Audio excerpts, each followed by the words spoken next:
All right, thank you for joining us for the College and Career series. Today we're going to be talking about early decision and early action. On the agenda today, what is early decision? What is early action? When do I need to apply? What are the benefits of applying early action or early decision? And what is the best option for me? Let's go ahead and get started. For early decision is a college application. Now, this happens early in the application cycle. Typically, that's going to be November, December. We'll get into that in just a little bit. But early decision is meant for students to apply to their first choice institution. It is a single institution. You cannot apply early to multiple institutions. And if you're accepted early decision, you have to cancel all other applications. And that is because early decision is binding, meaning once you are accepted to that institution, you are required to attend there. Like early decision, early action also happens early in the admission cycle. It is an opportunity for students to apply to multiple locations, however, unlike early decision. Students can apply to multiple institutions. It is also non-binding, which means students have that option down the road to pick different schools. The one exception to that is going to be restrictive early action. This is a specific type of early action which requires students to only apply to one school. So when do you apply? If you're applying early action or early decision, you're going to start applying either November 1st or November 15th. Early decision 2, which is the second round of early decision, will happen typically in January for most schools. And then regular decision is going to happen between January and February of your senior year. So what are the benefits of applying early action or early decision? For most students, the biggest benefit is that they get to know early. So they apply early, colleges respond early. Typically, that's going to happen in December, and they'll know whether they've been admitted or not to their first college very early on. Another big benefit of it is that it demonstrates a higher level of commitment for those colleges. This is especially true of early decision because early decision is binding, and colleges know if you apply early decision, you are committing to going there in the next year.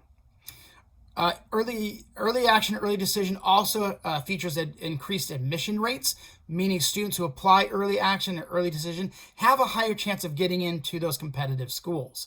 Now, these admit rates can increase anywhere from 2% for some early action schools all the way up to 40% for some early decision schools. And it really depends on the individual school. On average, an early decision candidate can expect to get between 5 and 20% a higher admit rate. And an early action candidate will expect to get about 2 to 15% higher admit rate. Okay, another big benefit of early action and early decision is the second chance admissions. So when a student applies early action or early decision and is denied, they'll be rolled over typically into the regular decision pool and have a second chance, a second reading for them to get into that school. The last benefit of early decision, early action is possible scholarship opportunities.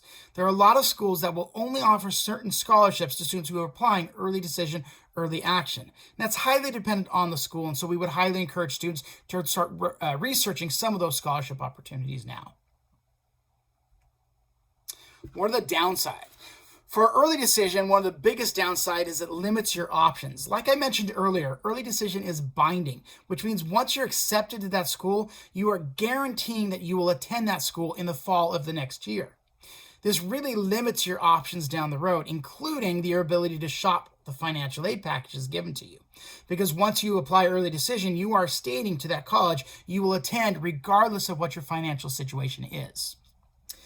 Early decision and early action also happen in the fall, and so there's less time for students to prepare, especially when you're writing a lot of those essays. Some of our IB students are dealing with their EE still during the summer, and so getting prepared to do that early action application may be difficult for some of our students. Early decision, early action also has earlier deadlines for your counselors and your teachers. That puts a little bit more stress to get that letter done early and quickly for you. So which option is best for me? Well, if you're considering early decision, you need to be a student who has researched schools extensively. You need to be confident in your financial situation. You need to want to make that early commitment to that school. And you need to want to get an early admissions decision. If you're considering early action, you should also have researched your schools, but have multiple options that you're looking at. You will want to be able to shop your financial packages. However, you'll still want to get an early decision, and you'll still want that slight edge over other students. Students considering regular decision are students who have research goals, but maybe not as decisively. You want to have those multiple options and want to be able to shop the financial aid packages. You may also not be concerned with having an early admissions decision, and you may not be prepared to complete all your applications in the fall. We hope this has helped you in understanding the early decision and early action process and the differences between the two. Please stay tuned for additional resources being posted on the Claremont High School website and through this YouTube channel.